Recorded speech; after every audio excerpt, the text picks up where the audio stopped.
जय हिंद दोस्तों, आप सभी का स्वागत है आपके अपने YouTube channel GS for exam पे। दोस्तों, आज हम मध्यकालीन भारत से संबंधित प्रश्न देखेंगे। और वीडियो शुरू करने से पहले दोस्तों आप सभी से निवेदन है कि प्लीज़ मेरे चैनल को सब्सक्राइब कर दें। चलिए देखते हैं पहला क्वेश्चन क्या है। तो पैगंबर हजरत मोहम्मद का जन्म हुआ था, उनका जन्म कब हुआ था? 570 ईस्वी में हुआ था। चलिए कहाँ है? तो मक्का सऊदी अरब में है। चलिए अगला क्वेश्चन हमारा है कि हिंद भारत की जनता के संदर्भ में हिंदू शब्द का प्रथम बार प्रयोग किया था, किसने किया था? तो अरबों ने किया था। भारत पर पहला मुस्लिम आक्रमण किस वर्ष हुआ? तो 711 ईस्वी में हुआ था। 711 ईस्वी में पहला मुस्लिम आक्रमण हुआ था भारत पर। मोहम्मद बिन कासिम द्वारा सिंध का विजय कब हुई? तो 712 ईस्वी में मोहम्मद बिन कासिम द्वारा सिंध की विजय हुई थी। चलिए अगला क्वेश्चन देख लेते हैं। भारत में प्रथम मुस्लिम आक्रमणकारी कौन था? तो भारत में पहला मुस्लिम आक्रमणकारी मोहम्मद बिन कासिम था। चलिए अगला क्वेश्चन देखते हैं। भारत में सर्वप्रथम मुस्लिम आक्रमणकारी कौन थे? तो अरब के थे, अरब के थे। चलिए अगला क्वेश्चन देखते हैं। मोहम्मद बिन कासिम कौन था? तो अरब का रहने वाला था। इनमें से कौन गजनी राजवंश का संस्थापक था? तो अल्पतगीन गजनी राजवंश का संस्थापक था। निम्न में से कौन चंदेल शासक महमूद गजनवी से पराजित नहीं हुआ था? तो विद्याधर पराजित नहीं हुआ था। चलिए अगला क्वेश्चन देखते हैं। कथन ए, महमूद गजनी ने भारत पर 17 बार आक्रमण किए। कारण आर, वह भारत में अस्थायी मुस्लिम शासन की स्थापना करना चाहता था। अब नीचे दिए गए कूट से सही उत्तर चुनिए। तो देखिए ए तथा आर दोनों सही है तथा आर ए का सही व्याख्या है। गलत है। ए तथा आर दोनों सही है परंतु आर ए की सही व्याख्या नहीं है। ए सही है परंतु आर गलत है, यह हमारा सही है। चलिए अगला क्वेश्चन देखते हैं। महमूद गजनवी का दरबारी इतिहासकार कौन था? तो उत्बी था। महमूद गजनवी का दरबारी इतिहासकार उत्बी था। चलिए अगला क्वेश्चन देखते हैं। शाहनामा का लेखक फिरदौसी किसके दरबार से संबंधित था? तो महमूद गजनवी के दरबार से संबंधित था। शाहनामा का लेखक कौन था? तो फिरदौसी। चलिए अगला क्वेश्चन। महमूद गजनी के साथ भारत आने वाला प्रसिद्ध इतिहास? तो अलबरूनी। चलिए अगला क्वेश्चन देखते हैं।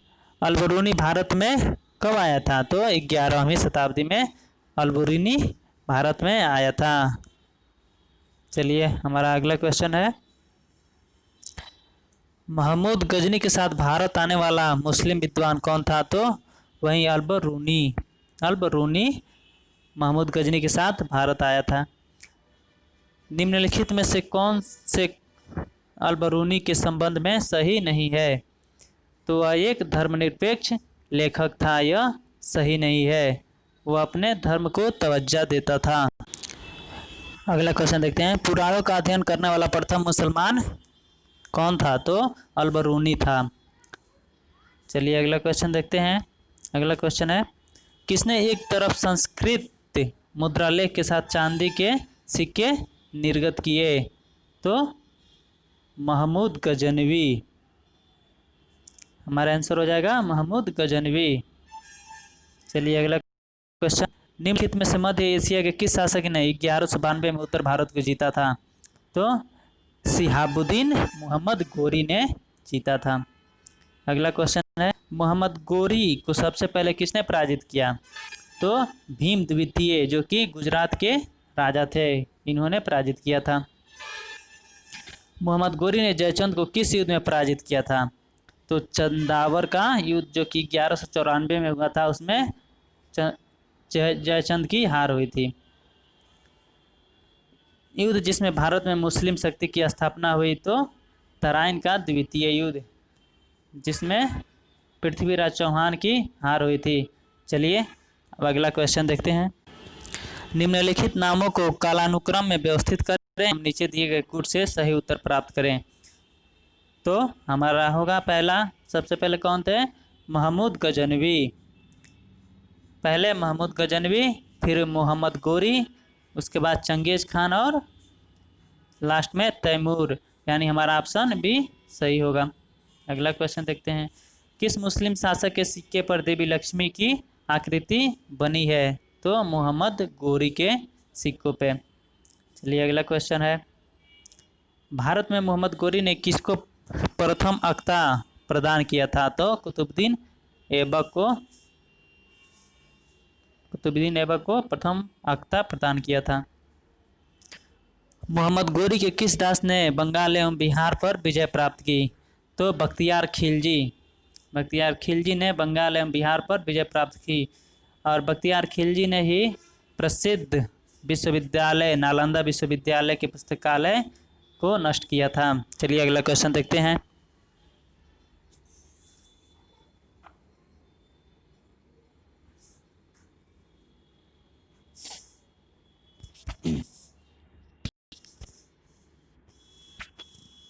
अगला क्वेश्चन है।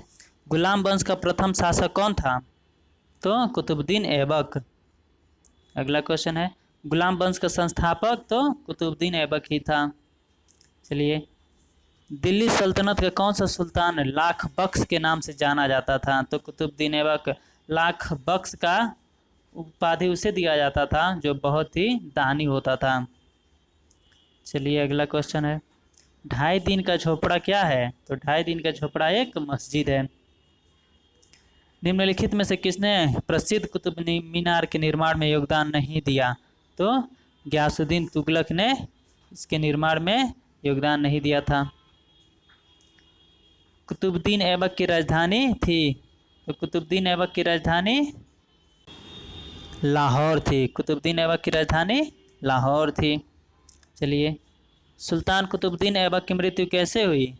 तो सुल्तान कुतुबुद्दीन ऐबक की मृत्यु चौगान की क्रीड़ा के दौरान अश्व से गिरने के पश्चात उनकी मृत्यु हो गई, जो कि आज के पोलो के समान खेल होता था। निम्नलिखित में से किसने सर्वप्रथम दिल्ली को सल्तनत की राजधानी के रूप में स्थानांतरित किया था? तो इल्तुतमिश ने।